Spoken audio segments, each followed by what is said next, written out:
Good morning, everybody. Thanks for coming to the third lecture on computational cancer biology. So the topic then for this morning is cancer progression models. We talked a lot about the evolution of cancer yesterday already, and just to remind you, in very simple terms, there's typically a clonal origin of the cancer, a single cell. The first change occurs in a single cell. And in the course of evolution, additional mutations are accumulating, and these cells continue to change their phenotypes, increase their capacity to grow and to outcompete other cells, and eventually some of these cells might be able to leave the tissue of origin. Then we speak of an invasive carcinoma, or even seed new tumors in other organs and create metastases. So now we're interested in this process that I call here genetic progression, and mainly we're interested in the way how mutations accumulate in the tumor and what are the dependencies among those mutations. So again, the simple model that probably applies to many, even if not to all tumors, is that of a simple series of clonal expansions. So the first mutation arising here again gives rise to a clonal expansion, meaning that these cells have a growth advantage and that they take over the tumor cell population. And at some point the second mutation comes up, the third one, and so on.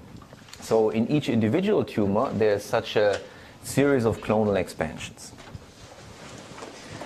Now the first model in a way for this process, not mathematical model but conceptual model, is due to Vogelgram, although the idea that multiple steps are required in order for cancer to progress are much older, and in fact already based only on cancer incidence data and not on genomic data. Vogelgram was one of the first to map out such a pathway in some detail, and he originally did that for colorectal cancer. So here's the progression from normal tissue, small adenoma, large adenoma, so that's still the benign tumor, and then eventually the carcinoma and maybe even metastases.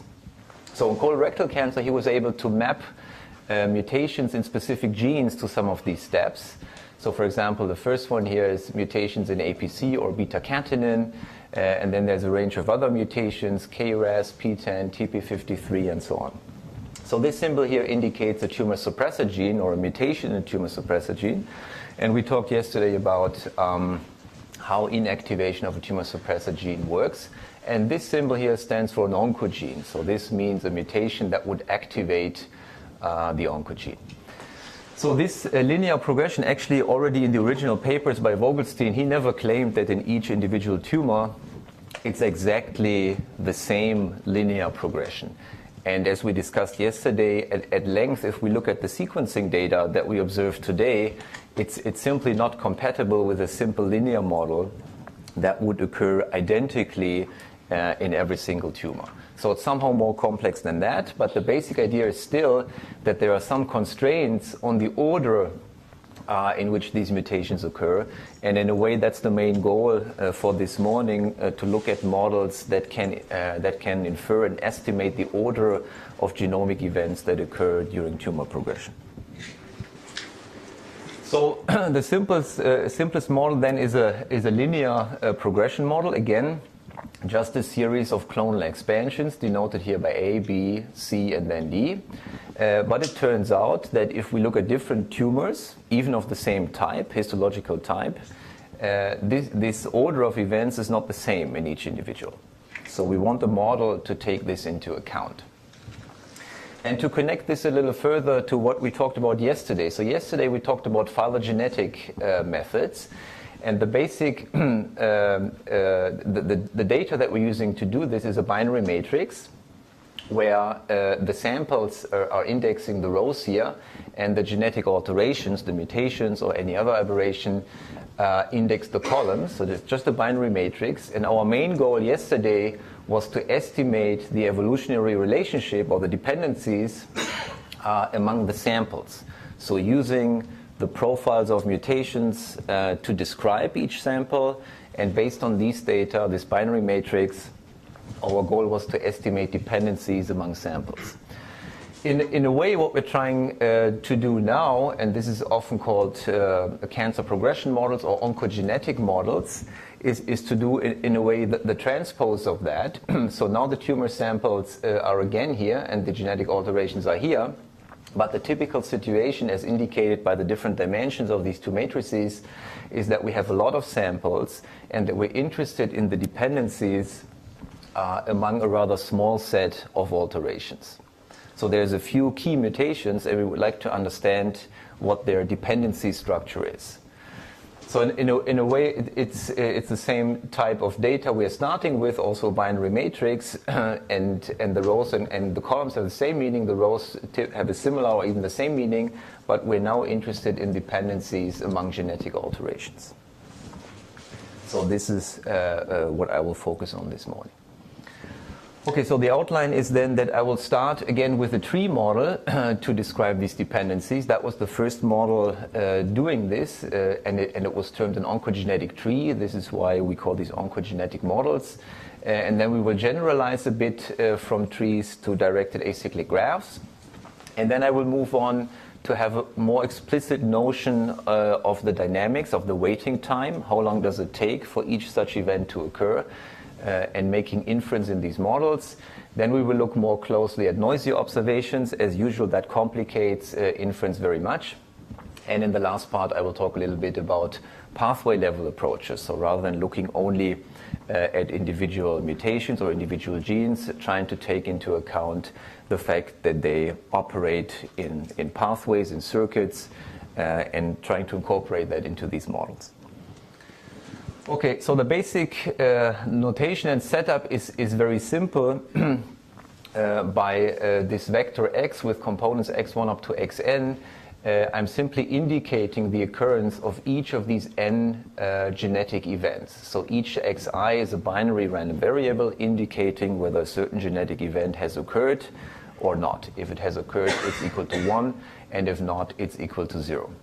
So each observation of this random vector is simply called a genotype, because that's one realization of all these possible mutations that could occur.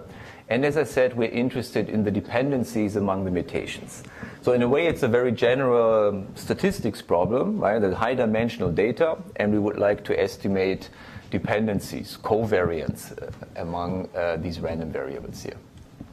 But we will make a few specific assumptions that allow us to interpret these models as progression models, because we clearly want a notion of order and a notion of direction in our models. So we will assume throughout that the mutations are non-reversible. So once the bit has flipped from 0 to 1, it cannot flip back. And we will more or less throughout require that all predecessor events in a tree, for example, in the model of one mutation, need to occur before the mutation itself can occur. And I will make that more precise in each of the models we're looking at. So also connecting to the population dynamics view we had yesterday at the very end, the way we think of this is that there's a population of cells, and each line is supposed to be the genome of one such cell, that initially might have no mutation, and no mutation means there can be some low frequency mutation, but none of these is fixed. And here are the n sites we're looking at. After a certain period of time in tumor progression, there might be mutations that have reached fixation in the population.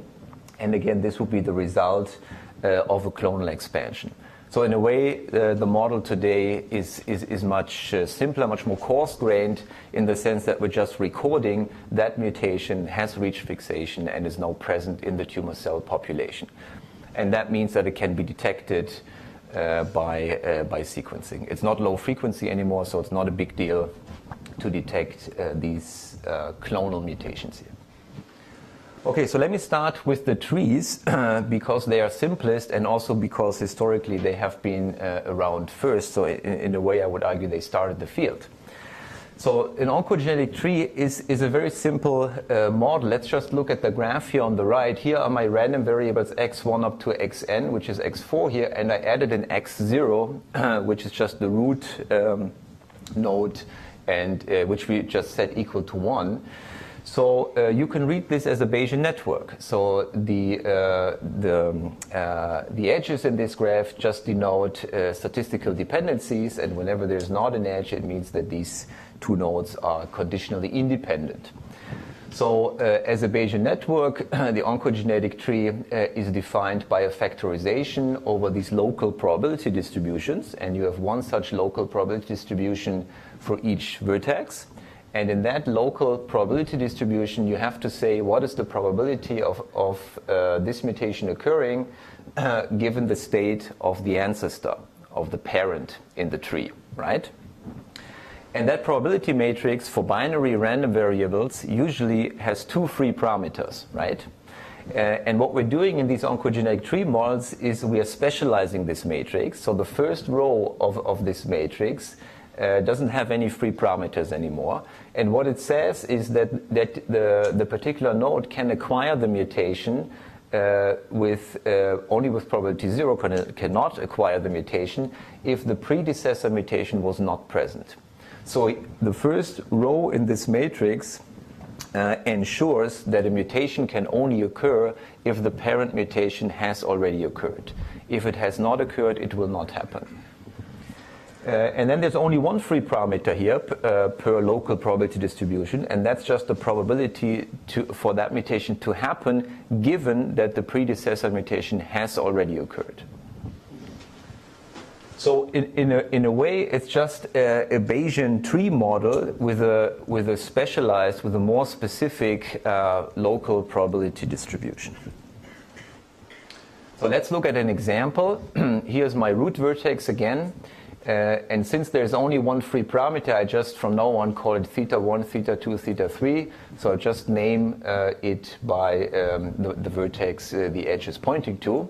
So let's now compute, for example, the probability of the pattern 0, 0, 0. So we have three sites, three mutations, and 0, 0, 0 means, of course, that none of these three mutations has occurred. So you're starting at the root vertex here. And since none of these mutations has occurred, the first one has not occurred, and the probability for that to happen is 1 minus theta 1. The second one has also not occurred, so the probability is 1 minus theta 2. And you can stop here, because if that mutation has not occurred, number 3 cannot occur by definition of the model, right? If you don't have mutation 2, there's no way to acquire mutation 3. Or you can write here times 1 if you want, so you get that 1 from the deterministic line of the matrix on the previous slide. And so on.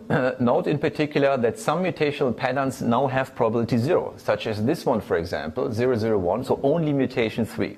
So this particular model does not allow the genotype that has only mutation 3. Because again, you would need mutation 2 first. So there's no way for that mutation, for that genotype to occur in this particular model. So what you're doing is you have now a way of computing the probabilities for each genotype. The model itself gives you the dependencies, the directed dependencies of the mutations, and in a way you're also excluding some of the genotypes to happen from this evolutionary process. Yes, please.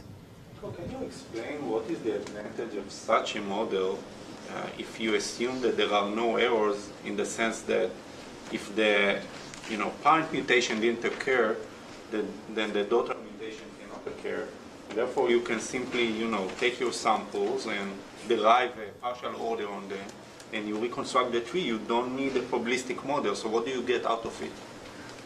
That's what we are doing essentially, but we will of course later move on to the situation where there is noise and so on. So, that's the basic idea for, let's say, the error-free setting. Later we will move on to look at observation errors, and as I said later, we will also have a notion of the dynamics of the waiting times and so on. But that's absolutely true, and we will do that in a moment. Yeah. Okay, so this model was originally proposed and described by Rick Desper and Alejandro Schäfer and others, and when they came up with it, they presented a computationally efficient and also statistically consistent estimator for the tree structure. And the way it worked is very nice. So you start with a complete weighted graph, and you have to use these particular weights that depend only on pairwise probabilities among events. And if you construct within this complete graph the maximum weight branching, then it turns out that you will, given enough data and so on, you will recover the true tree if the data comes from such a tree model. So in a way, there is a nice solution. And at this point, we're not requiring, by the way, that the data is perfect in any way. We will make that assumption later again. I completely agree with you. But this particular algorithm that has been proposed originally does not require data to be perfect. And in fact, they give some bounds depending on the observation error and so on, how good it is. And, you know, it's not terribly good, but it's used in practice. And again, it's computationally efficient. Okay, now these trees can also be interpreted as a process in time. We will do that more carefully later on, but I want to give the intuition right away. So if you just assume a Poisson process, exponential waiting times for each mutation, so Ti is the waiting time for mutation I to occur, and it follows an exponential distribution with rate lambda I. And in addition, the observation time or the sampling time, the time you look at your sample, follows another exponential distribution with rate lambda s here. Then you can simply set these probabilities from the oncogenic tree model theta I as lambda I divided by lambda I plus lambda s. And that just means that the mutation will occur before you look at the sample. So these are two competing exponentials. And you only see the mutation if it occurs before you sample, before you take the sample, right? So you need to look late enough, basically, in order to be able to see the mutation. That's all we're saying here, but that idea will reoccur later on, so I want to make that point early on. And okay, here's just another example, our root vertex, and now you would have a notion of waiting times or waiting time distributions. Maybe average waiting times along each of these edges. So let me now move on to a model that we call a conjunctive Bayesian network. And the motivation is basically now to generalize from the tree model to a more general directed acyclic graph. And now we're getting very close to what you were saying. So we relax the tree assumption, and now we consider a partial order of these genetic events. And by this symbol E here, we denote this set, this partially ordered set, or post-set for short. We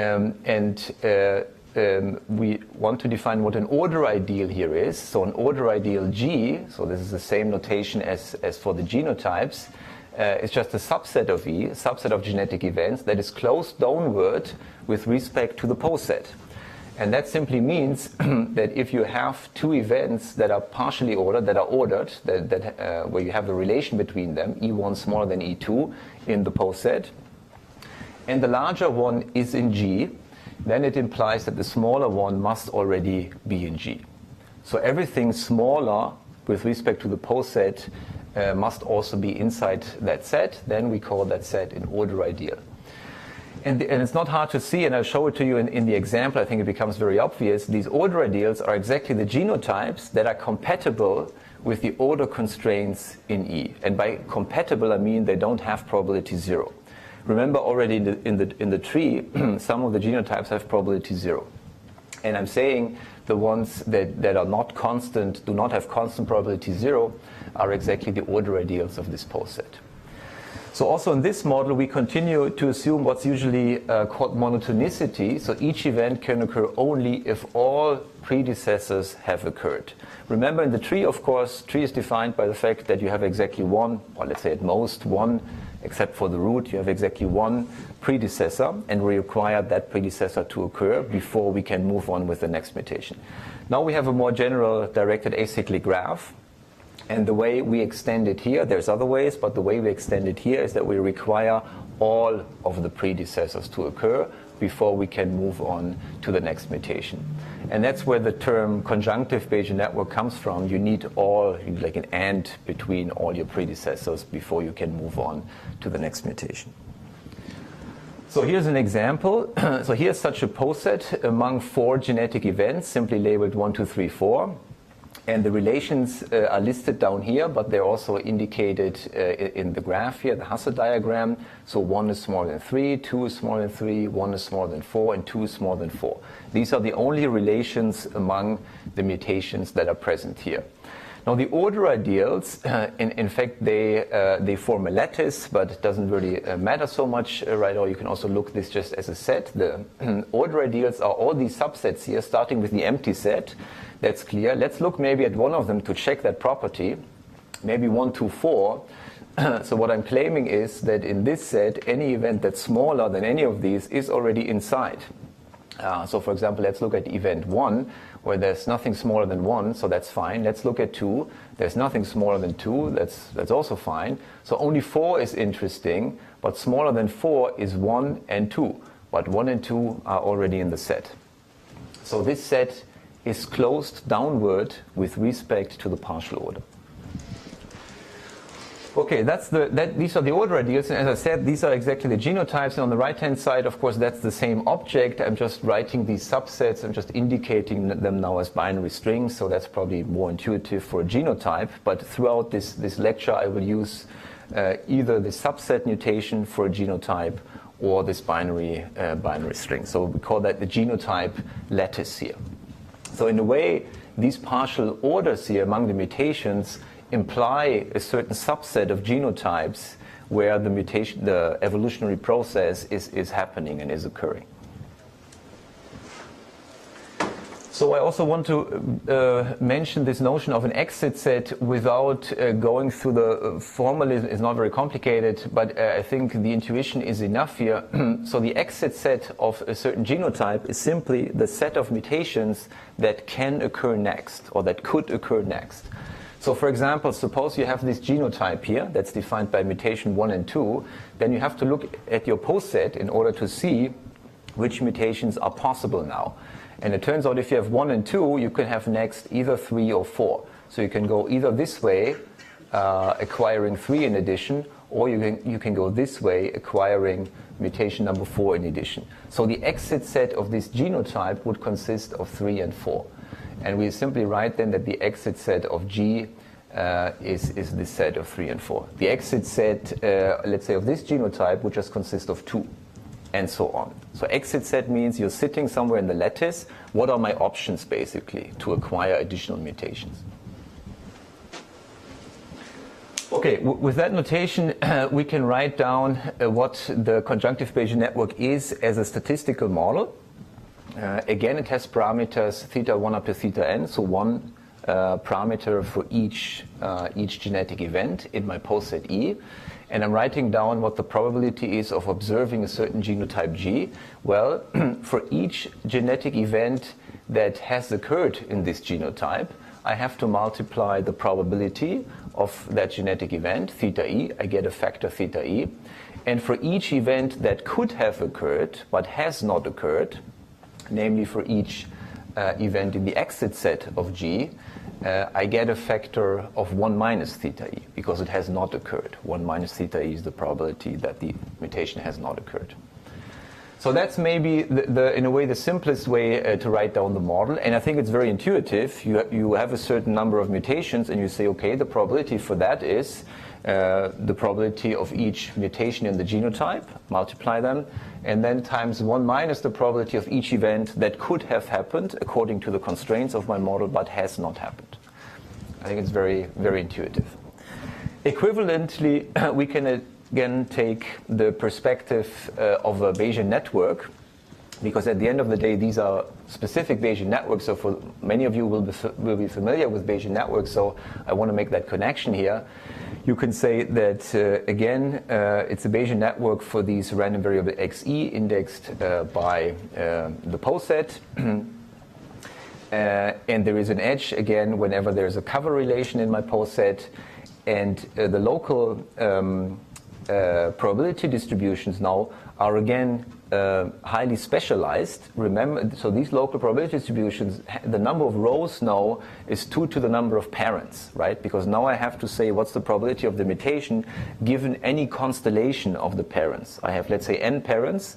n is not good because n is not have m parents, right? Then 2 to the m is the number of constellations the parent vertices can have. So this matrix has 2 to the number of parents rows and 2 columns. And for each constellation of the parents, I have to say what's the probability for the mutation to happen. And most of the time, that probability is 0 because I allow progression only in the last row, and I didn't put the label here of the row. The last row is, of course, the one where all the parent nodes are equal to 1. So where all the parent mutations have occurred. Only then I can move on to the next mutation, and that probability is again simply theta e. And again, I have only one free parameter per vertex, unlike in a general Bayesian network where the number of parameters would grow much faster, obviously. So you can think of this model as a very specialized and in that sense also very simple Bayesian network model. Okay, here's the continuation of this example. That's the same poset I've been showing you before, and again the lattice of genotypes or order ideals. And I'm just writing down here the non-zero probabilities. Several genotypes, of course, again have probability 0 here, and the non-zero ones are listed here. Let's look at one of them. For example, this one. That's the probability of the pattern 1, 2. 1, 2 is this genotype. So probability for this one is theta 1 times theta 2, and then 1 minus theta 3, not developing this mutation, and 1 minus theta 4, not developing this mutation. That's as simple as it is. Okay, so I will not go into great detail here, but these CBN models are very nice and simple. So if you want to do maximum likelihood estimation of the parameters, you can directly write down what the estimator is. Also, model selection is very easy and without noise. You have essentially already told us how it works. You just have to check for each relation. You just go through all possible relations and you check whether there's a contradiction in your data set. And if there is no contradiction, you throw that relation in, right? And that the poset that you get in this manner turns out to be the maximum likelihood poset under this very simple model. So that is, of course, computationally efficient and straightforward. We also looked at the algebraic properties of these models, and they also turn out to be very simple in a way and very nice. So if you analyze the model as an algebraic statistical model, you can easily write down the equations that define this model. Okay, so next I want to move on to what we call the continuous time conjunctive Bayesian network. So staying with the same structure, but now giving it a notion of a waiting time. And I'm not doing this quite as formal, but I think it's clear how it works. So here's the basic idea again. So we're starting again with a partial order among genetic events. Here's an example of these 4 genetic events, A, B, C, and D. And again, the way to think of this model is that each individual tumor that we're observing is an independent realization of this process. So for example, here in tumor 1, we had one clonal expansion that led to the fixation of mutation B. And at this point, we have looked at the tumor. So that would mean we would observe mutation B in this tumor. In the second tumor, we had a clonal expansion driven by mutation A, a second one driven by B, a third one driven by C, and then we have sampled. Then we have taken a biopsy maybe of the tumor and we have looked at the tumor. And the third one has, for example, first A, then B, then D. So remember that the linear order in each of these tumors here is different, but all of these linear orders are compatible with the partial order. So in a way, the partial order is a summary of what's common among these individual tumors. So the data we would obtain from this is what I already said. So as a binary matrix, here are my tumors, here are my genetic events, A, B, C, D. For the first one would be 0, 1, 0, 0, because only mutation B. And the second one would be 1, 1, 1, 0, and so on. Now, in reality, these observations will not be perfect, and we will have noise on top of that. So it might be that this mutation we were just not, also it might be that here, for example, we call the false positive, or here, for example, we were not able to detect the mutation and we get a 0 in our data, despite the fact that it should be a 1 ideally. So that's more reasonable to assume such an additional process of noisy observations here. So now we will explicitly model waiting times, and we will again use exponential distributions. That's the simplest thing to do, clearly. So the way it works in this example is as follows. So for mutation A, we simply have an exponential waiting time by a specific parameter lambda A. For mutation B, we have another exponential waiting time with rate lambda B. And now for mutation C, well, for C to happen, you first have to wait for A to occur, and then you can move on to C. Therefore, the waiting time for mutation C is the waiting time for mutation A plus an individual contribution for the particular mutation C. So you first, in order to get this one, you first wait for that one, and then you move on waiting for mutation C. And for mutation D, both A and B have to occur before. So the waiting time for mutation D is now the maximum of A and B, because after waiting the maximum time, both of them will have occurred, plus the contribution for mutation D. Okay, and in addition, there's the observation time here. Now, the observation time we don't know, and therefore it's another random variable, and we just assume another exponential distribution here, mainly because we don't know better what that distribution should be. So why don't we know the sampling time? We know when we have taken the sample from the patient, right? We know when we did it. We also know how old the patient is and so on.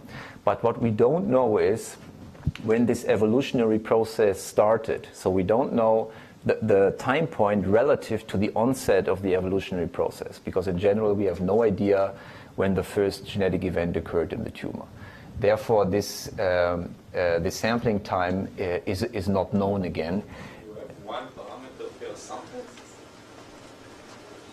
No. Or you assume that all samples have the same parameter? Yes, I assume exactly that this distribution is overall samples. That's the simplest one can do, let's say. That's okay, but still you take a random sample out of it for every sample that you have in your data, right? So every sample started in a different location. Oh, yes. They all are distributed by the same parameter. Yeah, exactly. The parameters shared across samples and in each, I mean, it's here, right? It's indicated in the figure. It's different. Okay. Yeah, absolutely. Okay, so yeah, I think this is a bit repetitive here. Now Ti is again the waiting time for mutation I, as we have seen, and the continuous time CBN model is now defined in the way we have essentially already seen on the previous slide. It's just written down slightly different. But again, you're drawing individual exponential waiting times for each mutation, and you implement this order constraint, this hard order constraint, by requiring the maximum waiting time for all the predecessors plus the individual contribution. Okay, can we learn this model? And the answer is, in an ideal world, again, yes. It's in fact easy. So for fully observed data, parameter, maximum likelihood estimation, and also model selection are again easy, and they're almost the same as for the CBN model. But what means fully observed data? So fully observed data means that for each mutation, we observe when it has occurred. We observe the time point of occurrence. And that's, of course, something we will never have in reality. In reality, we only look at the outcome of this process at some point in time. But we never observe for each mutation in each patient when exactly has it occurred. So we don't have that data. And so that's a situation that's called censoring in statistics. And that's why we introduced the sampling time, TS, which follows, as I said, another exponential distribution.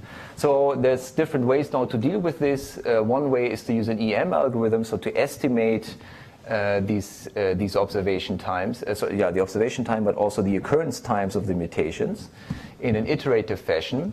And I just want to give you one key ingredient here. So the E step is usually the most difficult, and that's also the case here.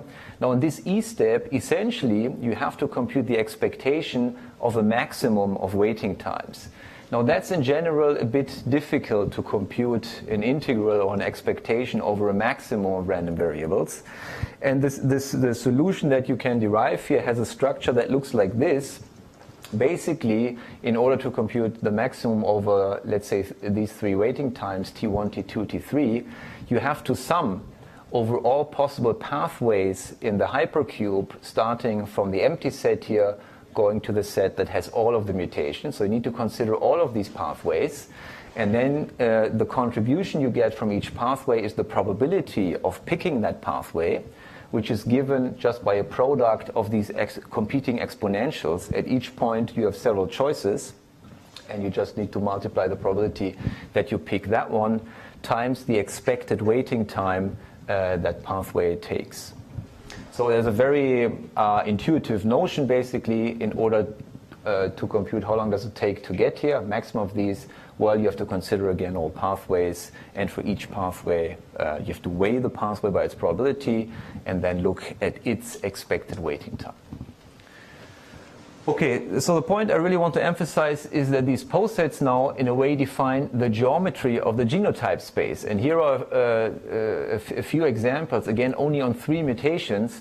If you have a linear order, if your partial order happens to be a total order, then from this hypercube of combinatorially or possible combinations of mutations, you're really cutting out a single pathway. If you have a linear order of mutations, it of course implies that the genotypes are only those, right, that your mutational process can take on.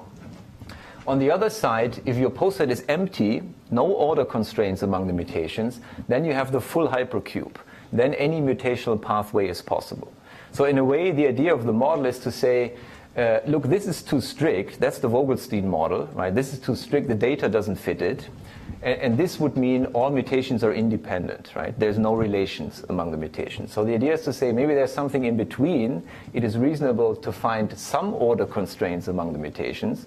We cannot expect a total order, but there might be some relations that are shared across different tumors. And those we want to capture in this partial order. And effectively, we're cutting out a subspace of this hypercube. So somehow we are saying, look, the evolutionary process essentially happens on a much smaller subset rather than the entire hypercube. I mean, this hypercube picture is a bit misleading anyways, especially when it comes to larger amounts of mutations here, right? Because in all natural populations, for reasonable numbers of n, 2 to the n is easily much larger than any population size. So in reality, populations always live on a much smaller subspace. And you can also see this as an attempt to identify the subspace of the complete hypercube where the evolutionary process really takes place. Okay, I briefly want to talk about noise, and this one is called the hidden conjunctive Bayesian network. Yes? In all these models, you are ignoring the fact that maybe you are observing multiple times a certain subset, which can also be informative. So, for example, maybe you are observing this B once, but A B 7 times, because you have multiple samples that have the same genotype. So well, the observations are all regarded as independent observations. Yeah, and if you have... But the count that you have for each binary vector is also informative.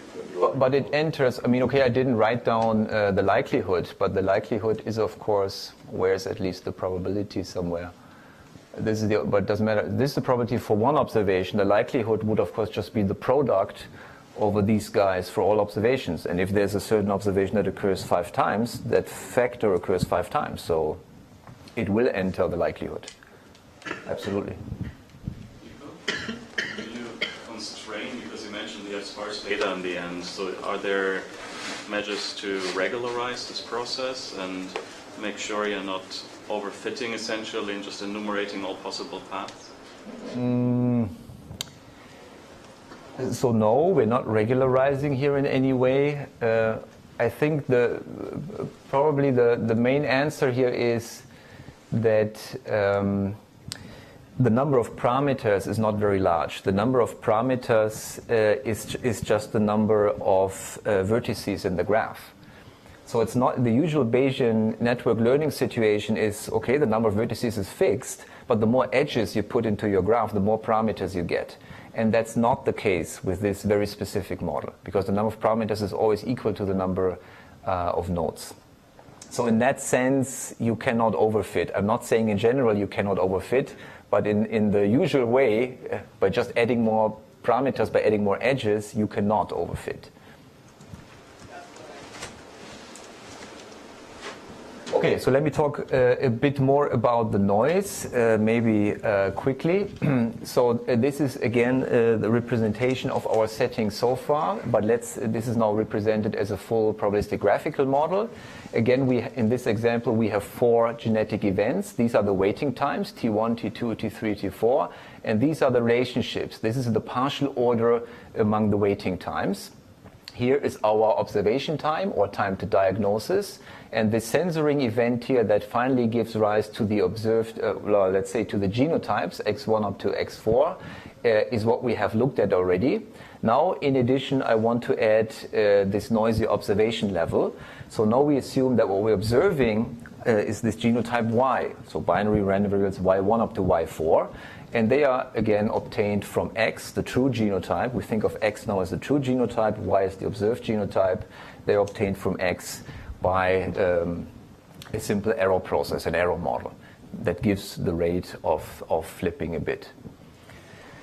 Okay, so that, of course, just simply adds more hidden data to this problem. So in this model, only the gray nodes down here are observed, and all of this is hidden data.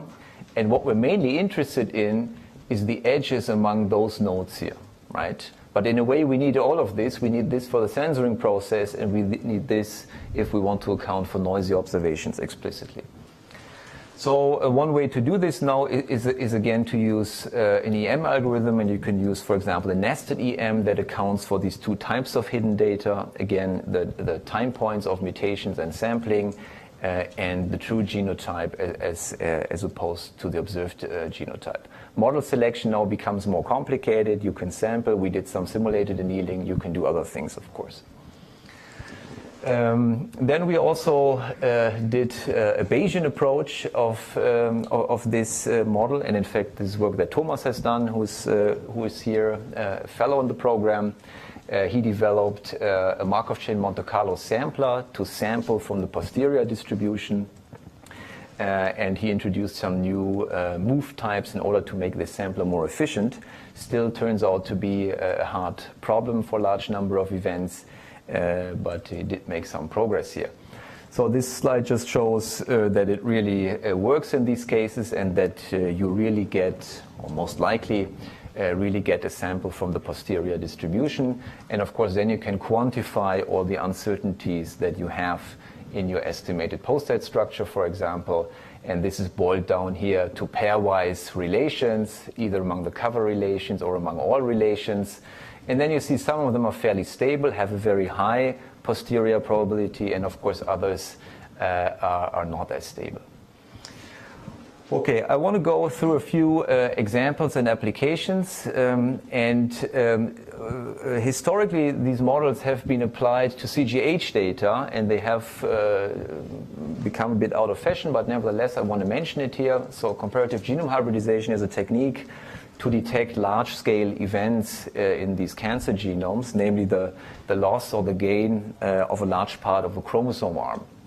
So here's an example where these data was available for renal cell carcinoma, 251 cases, and we just looked at the 12 most frequent of these events, and they're all labeled in this manner. For example, -3p, so the minus stands for a loss, 3 is the chromosome number, and p is the small arm of chromosome 3. So that would be a loss of the small arm of chromosome 3, and if it's a plus, for example here, that would be a gain on chromosome 17, and Q, for example, would be the large arm of chromosome 17. So, for example, then this is in a way, an optimal poset that we estimated here. And for example, you might be interested in early events. Loss of small arm chromosome 3 is reassuring because the von Hippel-Lindau gene sits on this chromosome, and that's a well-known tumor suppressor gene for renal cell carcinoma. But the model indicates that there's another early event here, namely loss of a large arm of chromosome 4. So it gives you an indication for starting to look for early events that drive the initiation of this cancer. So here's a link to survival analysis. This is again a picture of our complete model now. And in a way, a lot of people use genetic data to predict survival of cancer patients.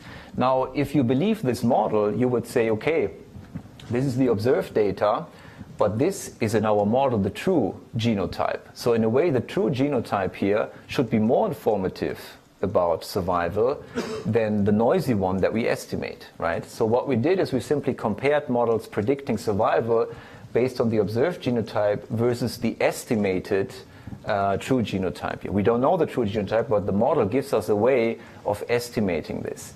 And it turns out that indeed the survival predictions become significantly better if you move to the estimated genotype here. So the way, yes. You would assume in this example that you can actually improve things if you also consider, what type of mutations each genotype have, right? Because you already reconstructed the tree, so maybe, if you have a certain mutation, has more impact than having another mutation. So somehow. Oh yeah, no. This is a multivariate, whatever Cox proportional model, so you still have a weight for each mutation and so. Yeah, but I would assume that if you actually took advantage of the tree and not only of the downstream effects, then maybe you could even do better. You can derive other things from the tree, and I will do on the next slide. You're too fast. You're always on the next slide. I will do so on the next slide. Here the point is you can use the model in a way to denoise the data, right? And the idea is this model is shared across all tumor samples. So in a way you're using you borrow strength from the other samples. You say, okay, it tends to look like this, therefore I have a chance to somehow correct the genotype. And then indeed it gives a better prediction of survival. So now we're doing again what Rodette has suggested.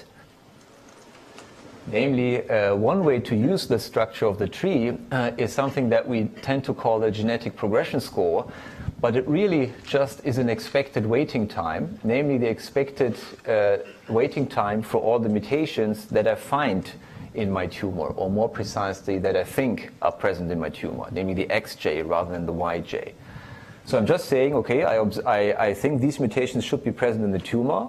What's the average time it takes for these to accumulate? And that's a measure of how far the tumor has progressed. Because the longer it takes, on average, for these to occur, the longer the tumor has progressed. And in a range of different cancer, we evaluated this as a prognostic marker, in each case comparing to the standard markers. Also simple things like just the sum of mutations and so on. And in most cases, it gave a better separation or better prediction of survival. And here you are explicitly using the structure of the poset in order to compute this quantity. Absolutely. I maybe skip this one here and use my last 5 minutes to talk about pathway level progression.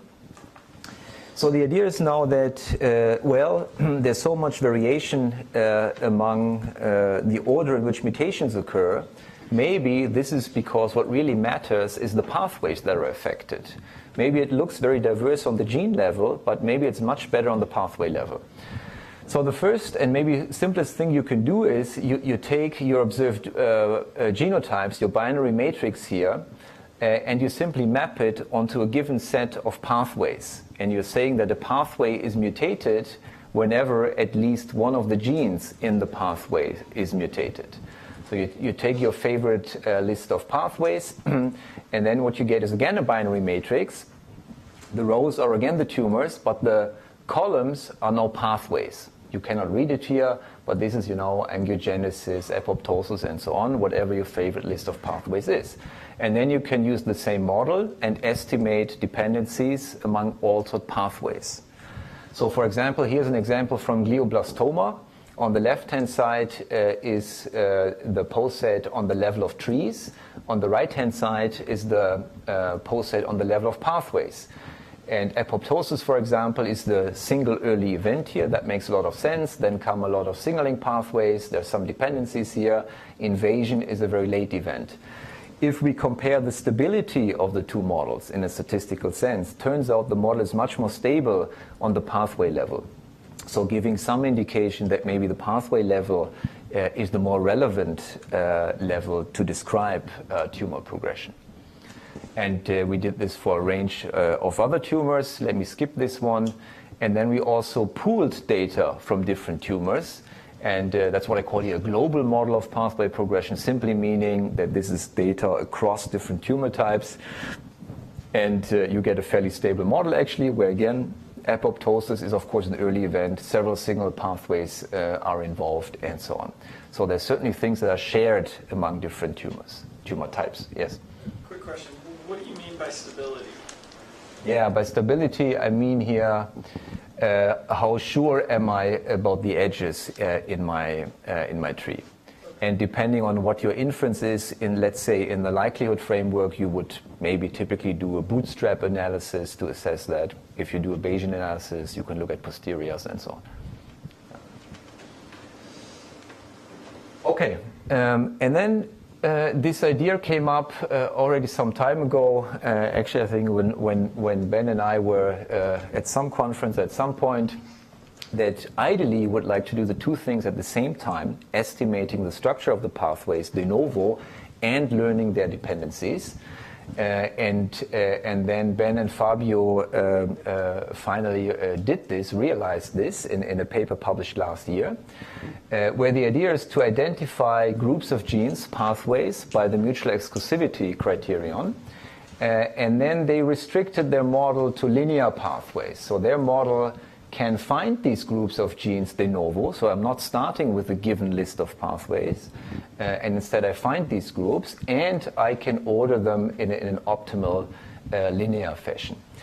So they approach this problem from a combinatorial point of view, and it turns out, under reasonable assumption, that it's an NP-hard problem, even if you restrict to the linear order, which might be simpler than allowing for other orders. Where are the pathways here? Sorry? Where? So each box here is a pathway, is a group of genes, right? For example, here you have APC and whatever FBXW7 here. These are subsets of previously known paths? No, I mean, you mean if you check later, yes, but the method didn't know about it. It's not built based on a given set of pathways. I mean, the idea is that within each group, these genes are mutually exclusive. They show a pattern of mutual exclusivity. And that has... To come from the same path.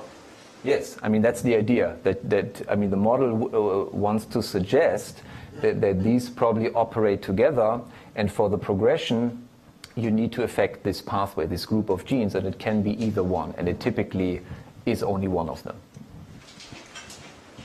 Correct me, Fabio, where's Fabio? If I'm wrong.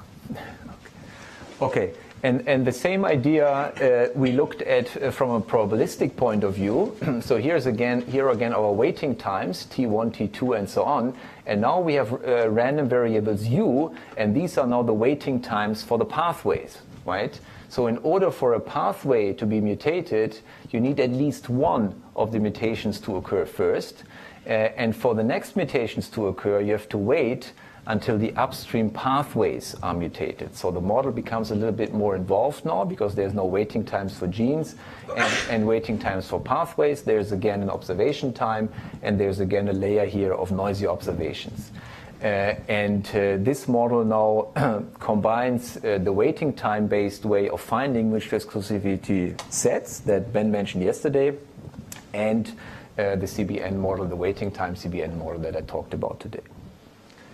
And here's just one example from this model, and it looks very similar. It's a bit more explicit here, because in these groups you can now see these patterns, of course imperfect patterns of mutual exclusivity. There's an example from glioblastoma. So we would identify this group here, and then you see a nice pattern of mutual exclusivity, and these are the dependencies among the groups. Okay, with that, I would like to stop here, and I'm happy to take questions. Thank you.